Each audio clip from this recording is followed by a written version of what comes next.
Have you ever felt invisible? What happens when the person who promised to love you forever discards you for a shinier model, convinced you were nothing more than a stepping stone? For 7 years, Claire Holloway was that stepping stone for her ambitious husband, Damien. He called her his quiet harbour, his support system, and then he called her dowdy, uninspired, and left her for a woman he could show off. Tonight, he's walking into the city's most exclusive gala with his mistress on his arm, ready to claim his place among the elite.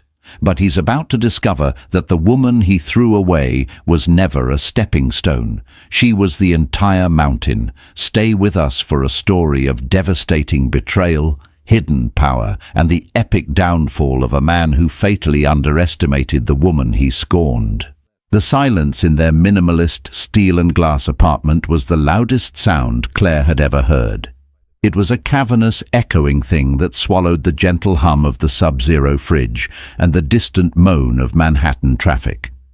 For 7 years, she had curated this silence, polished it, and presented it to her husband, Damien Archer, as a gift upon his return from the battlefield of Wall Street. It was his sanctuary, his quiet harbour, as he so often called her, a place to recharge before the next conquest. But tonight, the harbour was being decommissioned, its lighthouse extinguished with a few callous words. "It's not that I don't love you, Claire," Damien had said, his back to her as he adjusted the knot of his Brioni tie in the reflection of the floor-to-ceiling window. The city lights glittered behind him like a crown he was about to claim. "I do. I always will, in a way. You've been essential." Essential. The word landed like a stone in her gut. Not cherished, not beloved. Essential. Like a good accountant or a reliable car. She stood by the kitchen island, her hands gripping the cold marble edge. She was still wearing the simple grey cashmere sweater and jeans she'd had on when she was planning his dinner. A braised short rib recipe that took 6 hours. A perfect meal he would not be eating. Then why, Damien? If this isn't about love, what is it about? He finally turned, his face a mask of regret so practiced it looked genuine.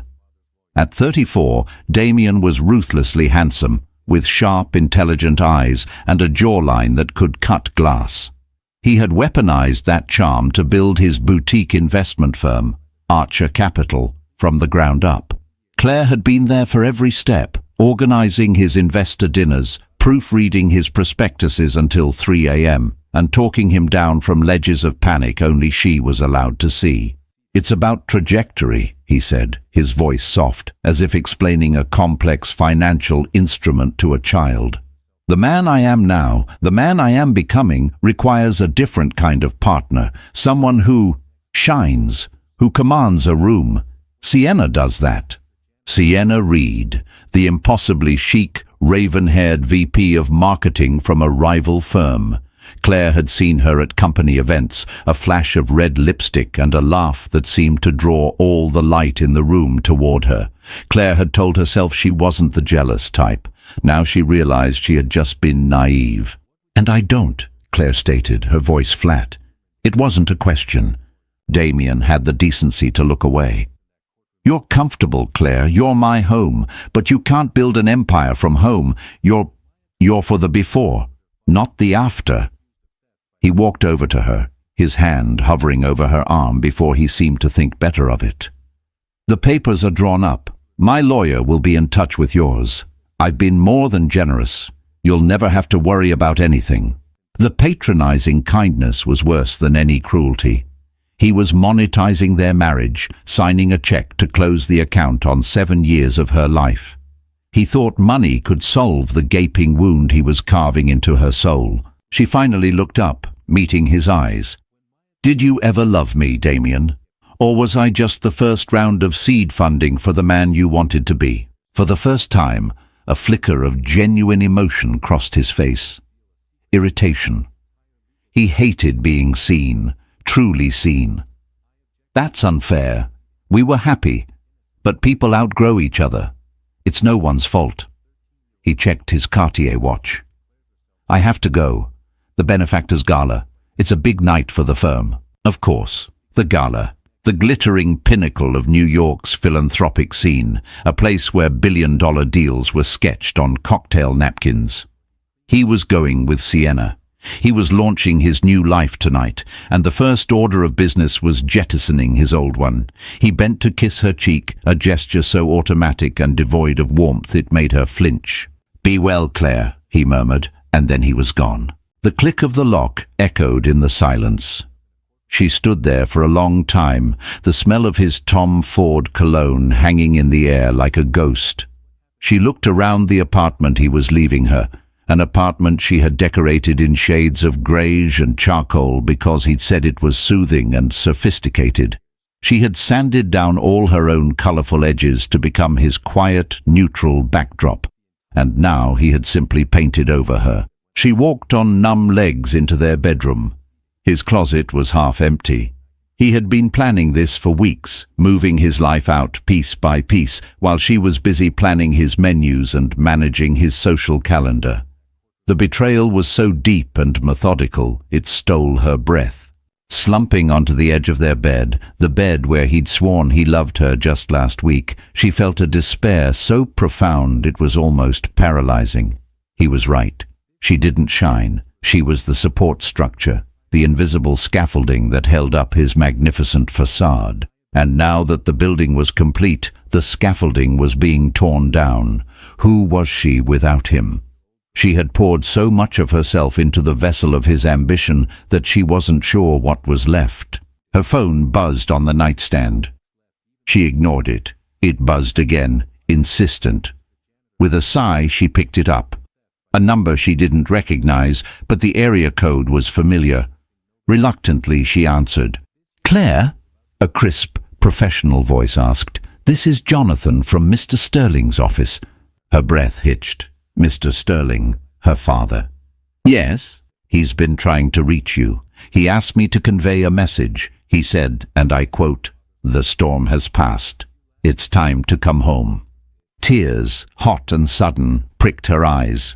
She hadn't spoken to her father, Arthur Sterling, in over a year. He had never approved of Damien, calling him a man with a hollow core. Their last conversation had been a terrible argument, with Claire defending her husband, her life, her choices. Her father had warned her that Damien saw her as a convenience, not a partner. She had called him a cynical old man. "He also said to tell you," Jonathan continued, his tone softening slightly, "that your seat on the board is waiting and your dress for the benefactor's gala has arrived." Claire's heart hammered against her ribs. The benefactor's gala. Tonight. "And Claire?" Jonathan added. "He said to remember who you are." She hung up the phone, the words echoing in the crushing silence. Remember who you are. For 7 years she had been Mrs. Damien Archer, a dowdy, supportive wife who organized dinner parties and wore sensible shoes.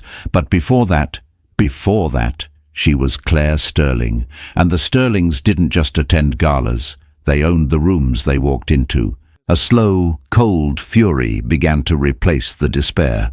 Damien thought he was launching his empire tonight. He thought he had discarded his quiet, unremarkable wife for a woman who could light up a room. He had no idea. He was about to walk into the very center of her world. And she wasn't just going to shine, she was going to burn it all down.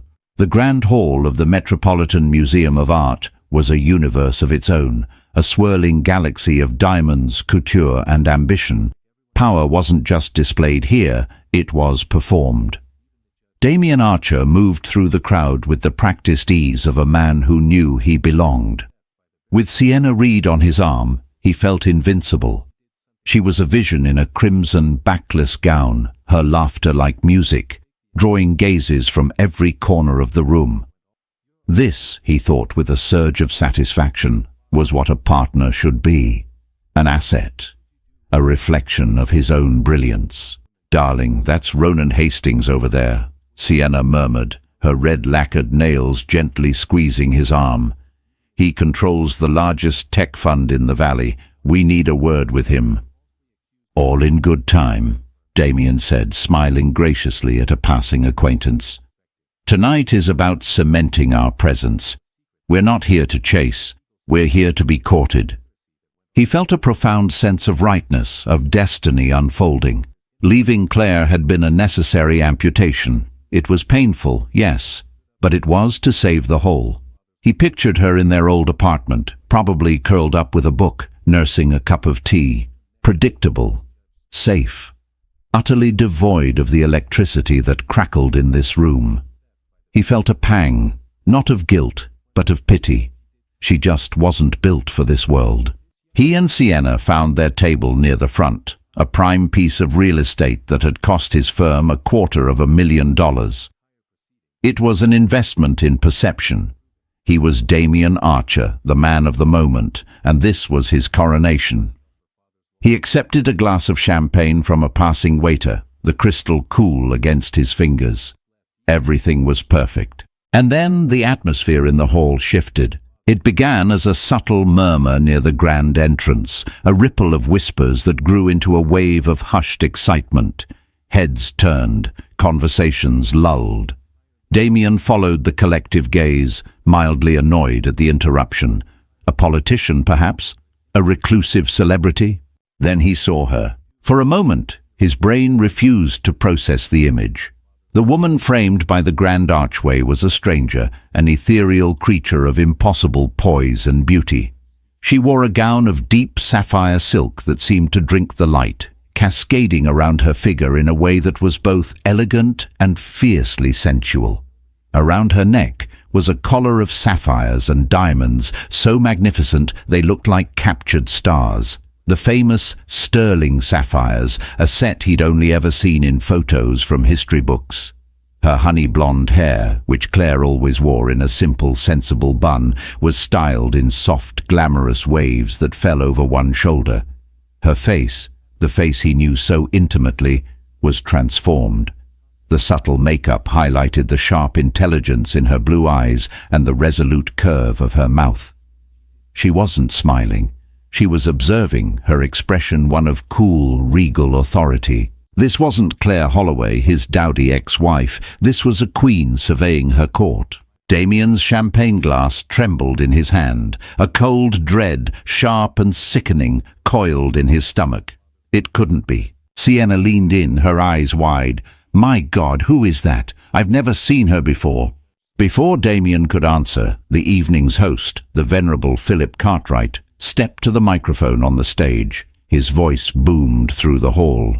Ladies and gentlemen, we are so honored to have with us tonight a representative from one of our most generous and long-standing patrons.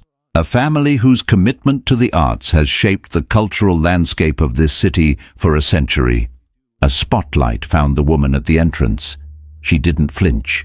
She simply tilted her chin, her gaze sweeping across the room, across the sea of stunned faces, until it found his. Her eyes held his for a single, devastating second. There was no pain in them, no anger, just a terrifying, glacial calm. Philip Cartwright beamed. It is my distinct pleasure to announce the creation of the new Sterling Wing for Contemporary Art, made possible by a landmark endowment. Please join me in welcoming the newest member of the Sterling Global Holdings Board of Directors, Ms. Claire Sterling. The name hit Damien like a physical blow. Sterling. The room erupted in applause. The name Sterling was legend in New York. It was old money, real power, a dynasty that operated in a stratosphere so high Damien could only dream of reaching it. Arthur Sterling was a kingmaker, a titan of industry who could make or break fortunes with a single phone call. And Claire was his daughter. The realization crashed over him, a tidal wave of horrific understanding, her quiet trips to visit her father upstate, her simple, unbranded clothing, her utter lack of interest in the trappings of wealth he so desperately craved. It hadn't been a lack of sophistication, it had been the complete, unadulterated confidence of someone who had never needed to prove a thing. She wasn't just from money. She was from the kind of money that didn't need to be spoken of. He had called her dowdy. He had called her simple. He had pitied her. He, a man who clawed his way into a world she was born to rule. Sterling? Sienna breathed beside him, her voice barely a whisper. She was staring at Claire, then back at Damien, the pieces clicking into place in her sharp mind. The colour drained from her face. "You were married to Claire Sterling?" Damien couldn't speak. His throat was tight, his blood roaring in his ears. He watched, paralysed, as Arthur Sterling himself emerged from the wings, a lion of a man with a shock of white hair and eyes as blue and sharp as his daughter's. He offered Claire his arm, and together they moved through the room. The crowd parted for them like the Red Sea. They weren't just guests, they were royalty. Claire didn't look at him again. She didn't have to. Every step she took was a judgment. Every deferential nod she received from men Damien had spent years trying to impress was a nail in his coffin. He hadn't just divorced his wife. He had, with his own breathtaking arrogance, severed his connection to a source of power he never even knew he had. He had traded a goddess for a glittering trinket. The woman he had called his quiet harbour had just revealed herself to be the entire unforgiving ocean. And he was nothing but a fool in a sinking boat. The rest of the evening passed in a surreal, suffocating haze for Damien. The air, once crackling with opportunity, now felt thick with his own failure. The fawning smiles that had been directed at him just an hour ago were now aimed with laser-like intensity at the Sterling table. He and Sienna sat in a bubble of stunned silence, the lavish floral centerpiece between them feeling like a funeral wreath. He watched Claire. He couldn't stop. He observed her as one might study a predator, trying to understand its nature now that it had revealed its teeth. She was a natural. She moved from conversation to conversation with an effortless grace, her smile warm but measured, her handshake firm. She spoke with Ronan Hastings, the tech titan, who listened with rapt attention. She shared a quiet laugh with the mayor. She was not playing a part. She was inhabiting a role she was born for, one she had merely kept in storage for 7 years. For him, the psychological torment of that realization was exquisite. He had chided her for not being more ambitious, for not wanting to build an empire with him. It was like criticizing the sun for not trying harder to be bright. Her world, her empire, had been there all along, patient and silent, waiting for her to return. "You have to go talk to her," Sienna hissed, her voice a low, urgent tremor. The shock had worn off, replaced by a cold, pragmatic fear. Her association with Damien, which hours ago was a rocket ship, was now a liability. "Fix this, Damien." "Fix this?" he shot back, his voice ragged. "How exactly? Do you have any idea who her father is? Arthur Sterling could have my firm delisted with a phone call before his dessert arrives." "Then you should have thought of that before you paraded me in here after leaving his daughter," she snapped, her carefully constructed composure cracking. "You told me she was a nobody, a sweet, simple girl from a middle-class family." "That's what I thought she was," he insisted, rubbing his temples. A vicious headache was beginning to pound behind his eyes. "She never said a word, 7 years, and not one word." That was the most galling part. The sheer, magnificent discipline of her deception. Or was it just her reality? He had been so blinded by his own narrative, so convinced of his superiority, that he had never bothered to look deeper. He saw a plain brown wrapper and never imagined it might contain the crown jewels. Finally, inevitably, their paths crossed. Claire was making her way toward the exit, her father's hand resting protectively on her back. Damien stood up, his legs feeling unsteady. He had to say something. What? He didn't know. But silence was an admission of defeat. "Claire," he said, his voice hoarse. She stopped, turning to face him. Up close, the effect was even more staggering. The sterling sapphires glittered with a cold fire, but her eyes were colder. Arthur Sterling's gaze was a physical weight, pinning Damien in place with unconcealed disdain. "Damien," she acknowledged, her tone perfectly neutral, as if addressing a distant acquaintance. I didn't know," he stammered, feeling like a fool. It was the lamest, most inadequate excuse, but it was the only truth he had. A small, mirthless smile touched her lips. "No, you didn't." You never asked. She paused, letting the simple indictment hang in the air. You were so busy telling me who I was, you never thought to wonder who I might be on my own. The calm, surgical precision of her words was devastating. There was no shouting, no tears, no drama. That would have been easier to handle. This was an execution. "Claire, we need to talk," he pleaded, a desperate edge creeping into his voice. "This is a mistake." Her eyebrows rose slightly. "A mistake? On whose part? I feel for the first time in a very long time that I am not making a mistake at all." She adjusted the silk of her gown. "You told me to find my own way. I believe you said I was for the before, not the after. Well, welcome to the after, Damien. I hope you enjoy the view." Arthur Sterling stepped forward slightly. "My daughter has a long day tomorrow. Board meeting at 8. We'll be going." He gave Damien a final, dismissive look. "Archer, try to stay out of our way."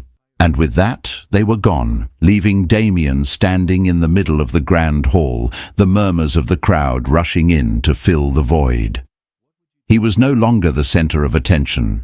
He was the subject of gossip, the fool in a cautionary tale that would be recounted over brunch for weeks to come. Sienna had vanished from his side, already distancing herself, a smart player cutting her losses. He stumbled back to his table, sinking into his chair. He had sought power, status, and a partner who could amplify his ascent. In his arrogant quest, he had discarded the single greatest asset he ever possessed, and in doing so had made an enemy of a titan. He looked across the room and saw Ronan Hastings in conversation with another investor. Hastings glanced over at Damien, his expression unreadable, before turning his back. The courting was over. The chill had set in. Damien Archer had walked into the gala that night, believing he was being crowned a king. He was leaving a pariah, haunted by the icy wake of the woman he had so carelessly thrown away. The psychological conflict was just beginning. He had built his entire identity on the foundation of his own perceived brilliance and control. Tonight, that foundation had been dynamited, and he was in freefall, with no idea where he would land. The week following the gala was a masterclass in slow, agonizing irrelevance. Damien's phone, usually a constant symphony of calls and messages from investors, journalists, and market movers, fell eerily silent. Meetings were mysteriously rescheduled. A major deal he had been cultivating for months with a tech startup suddenly went cold, the CEO no longer returning his calls. It wasn't an overt attack. It was a quiet, suffocating shift in the climate. The air around Archer Capital had become toxic. Damien spent his days pacing his office, the panoramic view of the city he had once found inspiring, now feeling like a constant reminder of the world he was being pushed out of. He was a ghost at the feast. His name, once a rising star in financial columns, was now only mentioned in hushed, speculative tones in the gossip pages linked to the Sterling bombshell. He had become a human interest story, a joke. Meanwhile, Claire Sterling was everywhere. She was photographed leaving the Sterling Tower, looking polished and formidable in a tailored pantsuit. She was quoted in the Wall Street Journal about Sterling Global's new green energy initiative.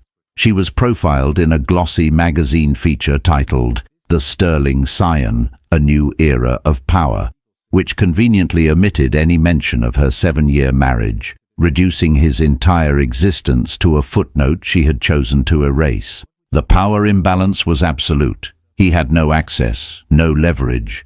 He tried calling her a dozen times. Each call went straight to voicemail. He sent texts, long, rambling messages that veered wildly from pleading apologies to bitter accusations. They were met with digital silence. He was shouting into a void. This calculated detachment was a form of psychological warfare she was waging, and it was brutally effective. By refusing to engage, she was communicating that he was no longer important enough for a fight. His frustration curdled into a dangerous obsession. He started digging, using his research skills to learn everything he could about the life she had hidden from him. He discovered the truth. Claire had graduated summa cum laude from Wharton with a degree in finance. Before she met him, she had been managing a multi-million-dollar philanthropic fund for the Sterling Foundation. She had stepped away from it all the year they got married, telling her father she wanted a normal life. The knowledge was a fresh stab of betrayal. She wasn't just an heiress, she was a brilliant financial mind in her own right. She had played the part of the supportive, non-threatening wife for him, deliberately dimming her own light so his could shine brighter. The narrative he had constructed, that he had elevated her, that she was lucky to have him, was a pathetic fiction. The opposite was true. She had condescended to live in his world, and he had been too arrogant to even notice. The pressure began to manifest in his professional life. During a tense quarterly review with his remaining partners, his focus shattered. "Damien, where are the projections for the Q4 fund?" asked his senior partner, a shrewd older man named George. Damien stared blankly. "They're being finalized. They were due last Tuesday," George said, his tone sharp. "Your head isn't in the game. This situation with your ex-wife is becoming a serious distraction. Investors are asking questions. They want to know why you weren't transparent about your connection to the Sterlings. It makes you look either incompetent or deceitful." "It was a private matter," Damien snapped, his temper flaring. "Nothing is private when it involves $100 billion dynasty," George retorted, slapping a file on the table. "We're bleeding, Damien, and it's your wound." The confrontation left him rattled. He returned to his office, the walls feeling like they were closing in. He looked at the photo on his desk. It was of him and Sienna at a charity event a few months ago, both of them beaming. He picked it up and stared at her face. Sienna, who had disappeared from his life as completely as Claire had. She had played her own game and knew when to fold. In a fit of rage and desperation, he hurled the photo frame against the wall, where it shattered, sending glass skittering across the floor. He was alone, stripped of his brilliant partner, his supportive wife, and his professional reputation. He had flown too close to the sun, only to discover the sun was the woman he'd left behind, and she had decided to burn him. Across town, in a sprawling corner office overlooking Central Park, Claire Sterling sat at a mahogany desk that had belonged to her grandfather. The view was breathtaking, but her focus was on the documents spread before her. She was chairing her first major acquisition meeting in an hour. Her father walked in, holding 2 cups of coffee. "Burning the midnight oil already?" he asked, his expression a mixture of pride and concern. "Just getting prepared," she said, accepting the cup with a grateful smile. "There's no room for error." "You're ready," he said simply. He sat in the leather chair opposite her desk. "I spoke with Philip Cartwright this morning. The Gala is still the talk of the town." He paused. "And so is your ex-husband." Claire's posture stiffened slightly. "Is he?" "His firm is struggling. Word is, he's become volatile, unreliable." Arthur watched her carefully. "This is the part of the game you were always hesitant about, Claire. The consequences, the fallout." She looked out the window at the vast, glittering expanse of the city. "He made his choices, Dad. He wanted a partner who could command a room. He just didn't realize I could command one he wasn't invited into." Her voice was steady, but inside, a quiet war was being waged. This wasn't just about business. It was deeply, painfully personal. Every professional victory felt like a vindication, but it didn't erase the sting of his betrayal. She was rebuilding her life on the rubble of their marriage, and she knew the ghost of Damien Archer would haunt the construction site for a long time. She had shown him her power, but the hidden motive was far more complex than revenge. It was about survival. It was about proving to the one person who still mattered in the equation, herself, that she was more than the reflection in a man's eye. She was the source of the light. Damien's world had shrunk to the 4 walls of his office and the suffocating luxury of his penthouse. He was a man under siege, and the enemy was an phantom, the Sterling name, whispered in boardrooms and trading floors, a ghost that chilled every deal he tried to make. His paranoia began to fester, blooming in the dark corners of his mind. Every unanswered email, every cancelled meeting he attributed to the invisible hand of Arthur Sterling, orchestrating his downfall at Claire's behest. He envisioned them laughing about it over dinner in some palatial estate. The psychological pressure was immense. He wasn't just losing business, he was losing his sense of self. His identity was inextricably linked to his success, his reputation as a brilliant, self-made man. As that identity cracked, so did his composure. He became short-tempered with his staff, his commands sharp and laced with an undercurrent of desperation. He obsessed over market news, searching for any mention of Sterling Global, interpreting every move they made as a strategic attack against him. His relationship with Sienna had been the first casualty. She had called him a week after the gala, her voice cool and distant. "I can't do this, Damien," she had said without preamble. "Can't do what? We haven't even spoken," he'd countered, bewildered. Us. My career is built on my reputation, being associated with the man who publicly humiliated a Sterling. It's poison. I'm sorry. You're on your own.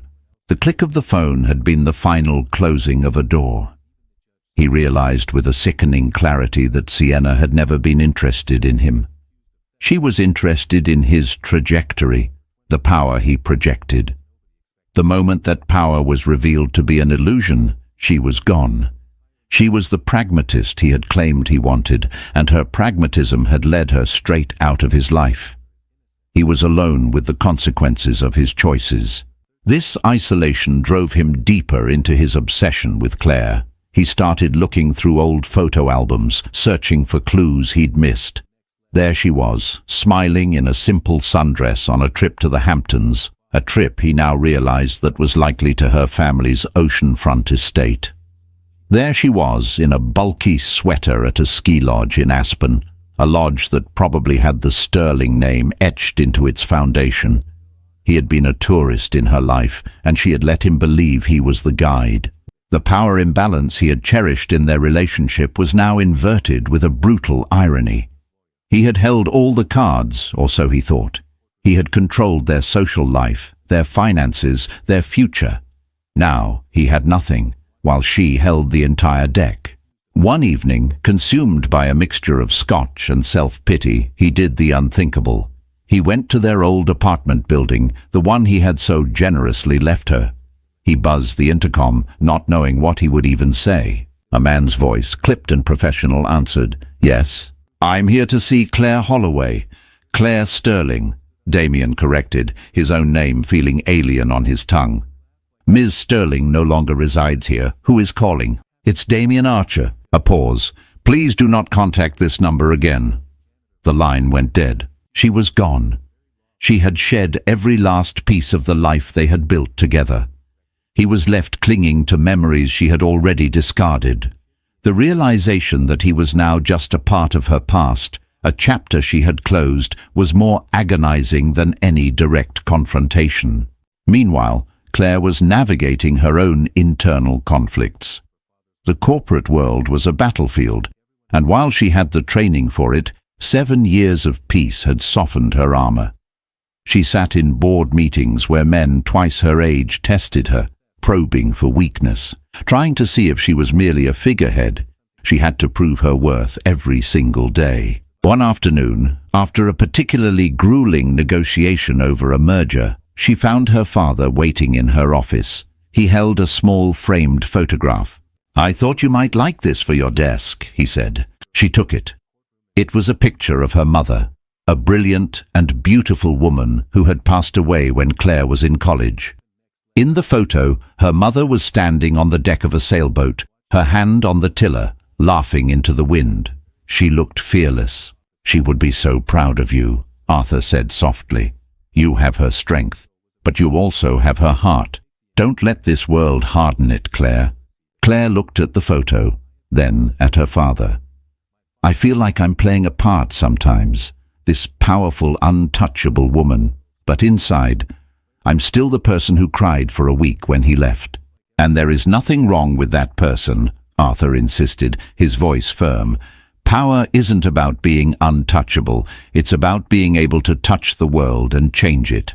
Don't confuse the armor for the warrior. The pain you feel is real, but it doesn't have to be your master.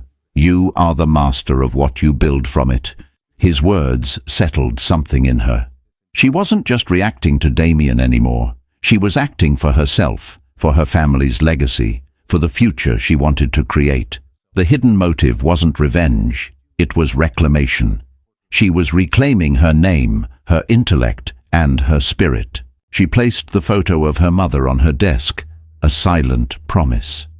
She would be strong, yes, but she would not lose her heart.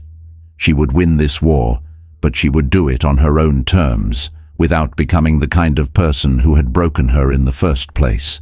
The cracks in Damien's armor were of his own making, but she was determined that the scars on hers would become a map to a stronger future.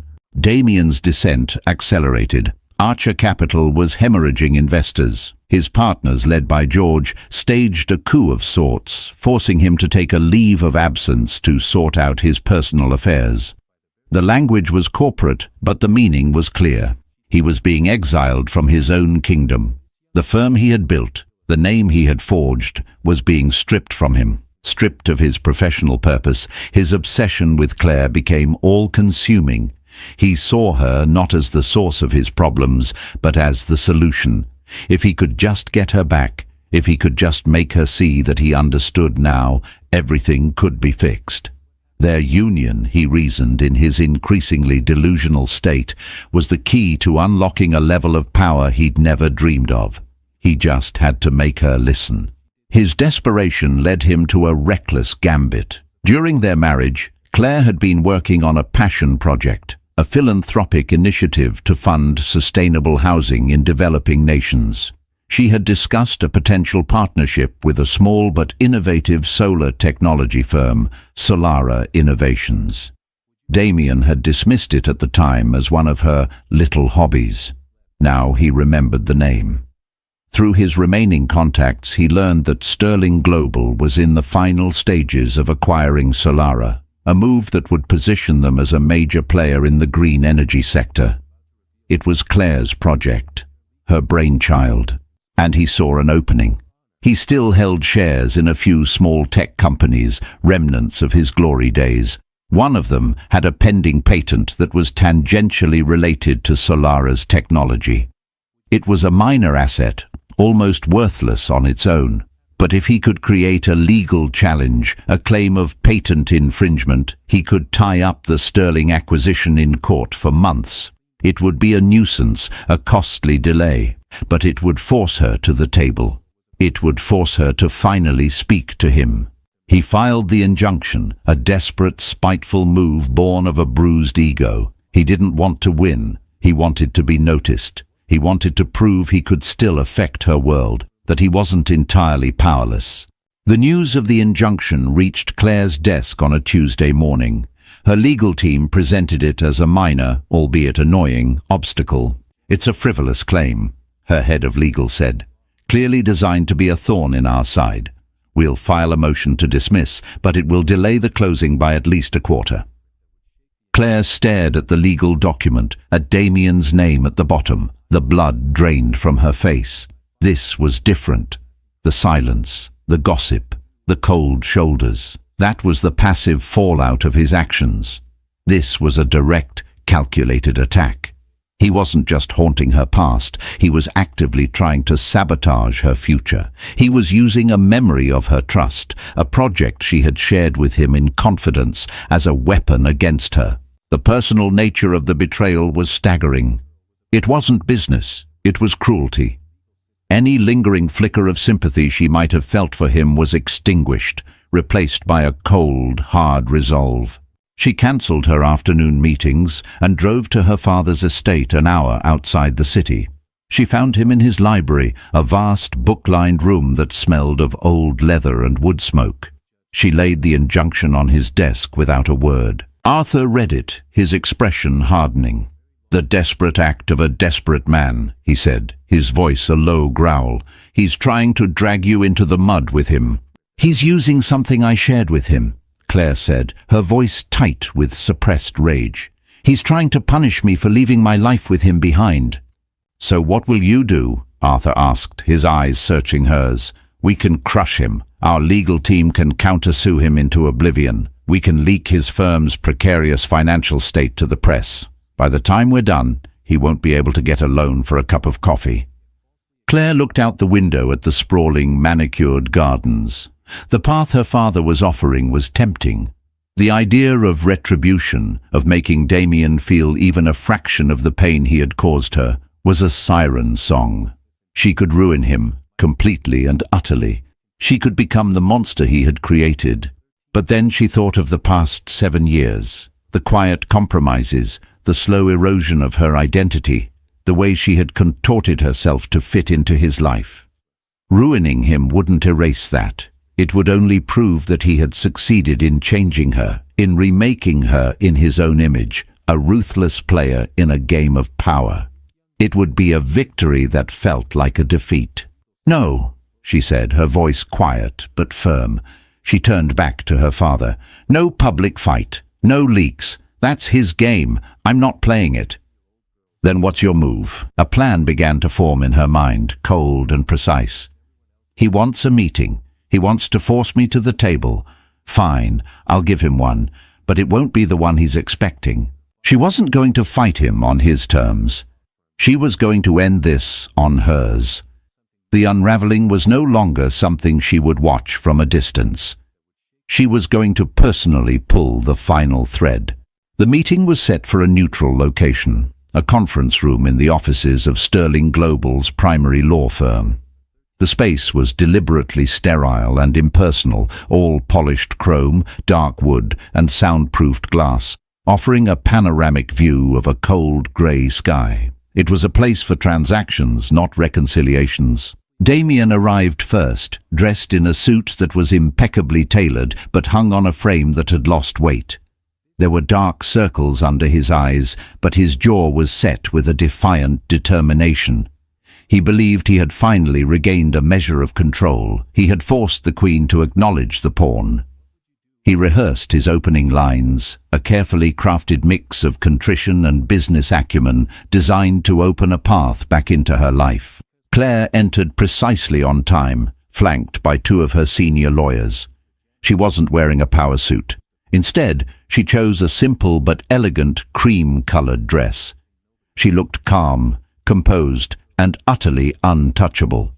She offered no greeting, simply taking a seat at the opposite end of the long table, creating a vast, unbridgeable distance between them. "Damien," she began, her voice even and devoid of emotion. "Thank you for coming. I wanted to address your legal challenge directly to save everyone's time." Damien leaned forward, ready to launch into his speech. "Claire, I think there's been a misunderstanding. This was never about hurting you. It was the only way I could get you to talk to me. We need to—" She held up a hand, a small, simple gesture that silenced him instantly. "Let me be clear. There is no we. There is your company, and there is mine. And you have filed a frivolous bad faith injunction against my company. Is that correct?" Her lawyer slid a folder across the table toward Damien. He opened it. Inside were detailed depositions, financial analyses, and technical reports from independent experts, all systematically dismantling his patent claim.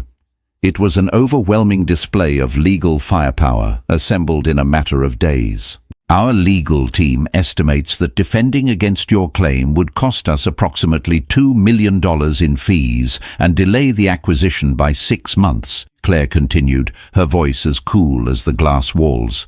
"Dismissing it would be easy, but I'm not interested in easy. I'm interested in final." Another lawyer slid a second folder toward him. This one was different. It was a share purchase agreement. "During our marriage," Claire said, "you often used my personal investment account to manage small-scale angel investments.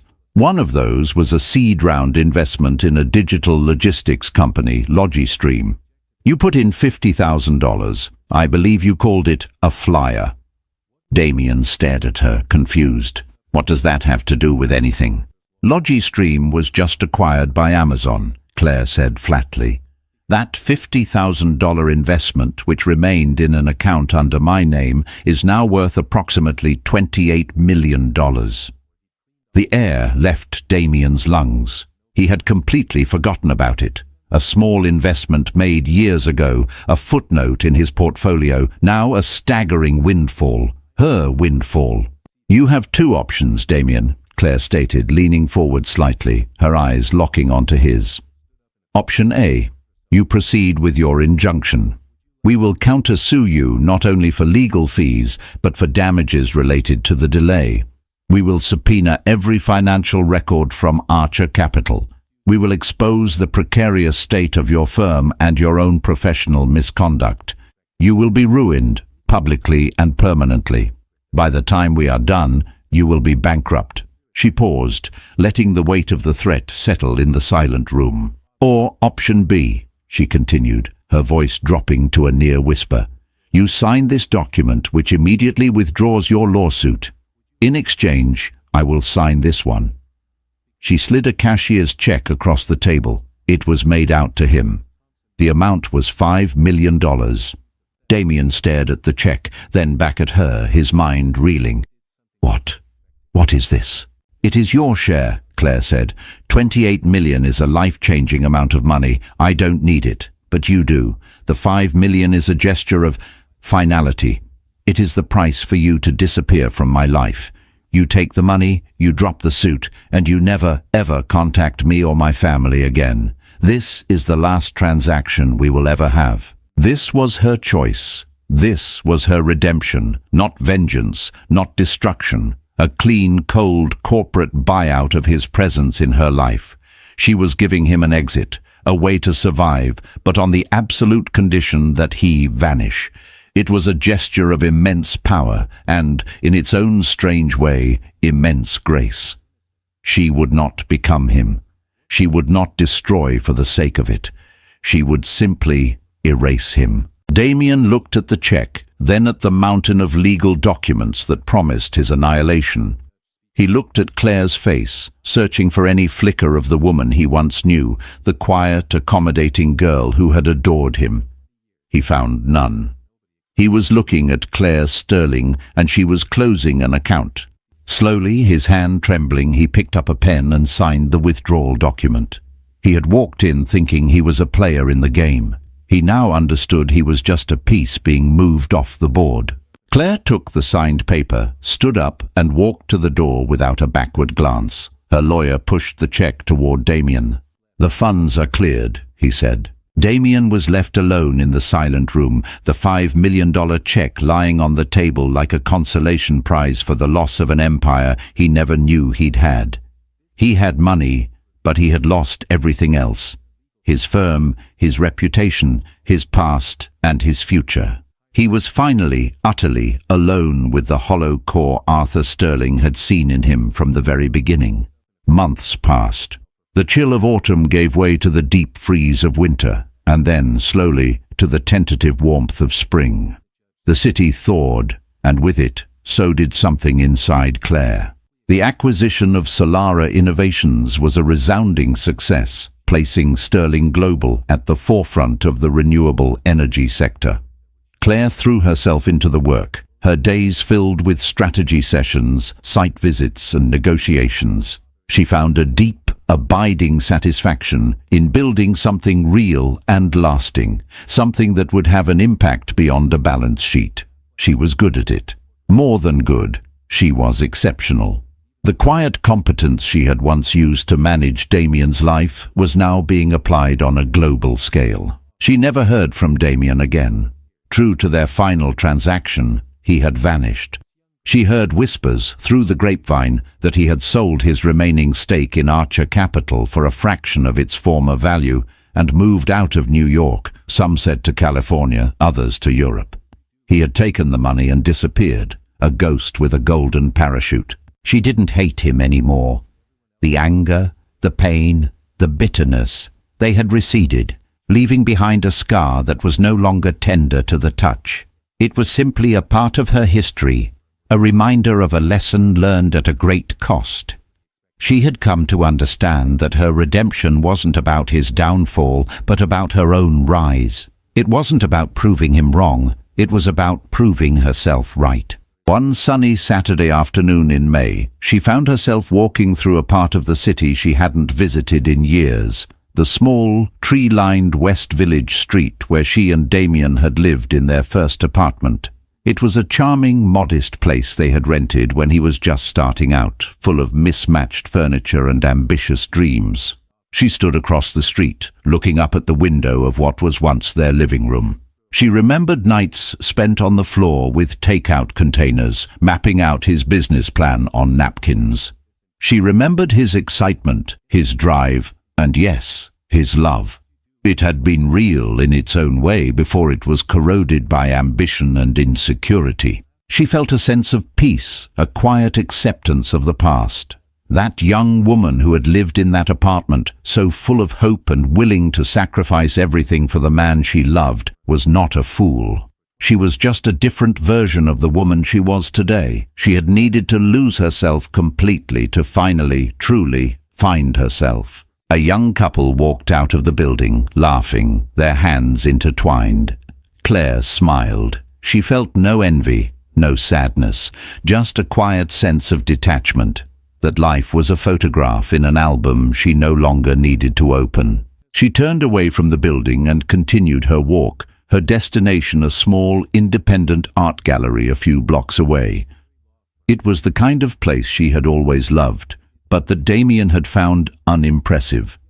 Inside, the gallery was bright and airy, filled with the vibrant, challenging work of emerging artists. She moved through the space not as Claire Sterling, the heiress, or as a member of the board, but just as Claire. She felt a lightness she hadn't felt in years. She wasn't performing, she wasn't negotiating, she was simply being. In the final room, a large canvas caught her eye. It was an abstract piece, a swirl of deep blues, fiery oranges, and at the very center, a resilient, brilliant splash of gold shining through the chaos. It was titled simply, Horizon. She stood before it for a long time, captivated. It was a painting of a storm, but also of the dawn that follows. It was about wreckage, but more than that, it was about what you build afterward. She bought the painting. As she walked out of the gallery and into the warm afternoon sun, she felt the last of the shadows recede. Damien had taken her past, but in doing so, he had given her back her future, a future that was unwritten, a horizon that was vast and open and entirely her own. She was not defined by the man who left her, nor by the name she had inherited. She was defined by the choices she made now. And for the first time, she felt utterly, completely, and gloriously free. And so Claire Sterling walked back into the sunlight, not as a woman scorned, but as a woman reborn. She proved that the greatest power isn't about revenge, it's about reclamation. It's about remembering who you were before the world told you who you should be. What did you think of Claire's final move? Was it true redemption, or should she have taken Damien for everything he had? Let us know your thoughts in the comments below.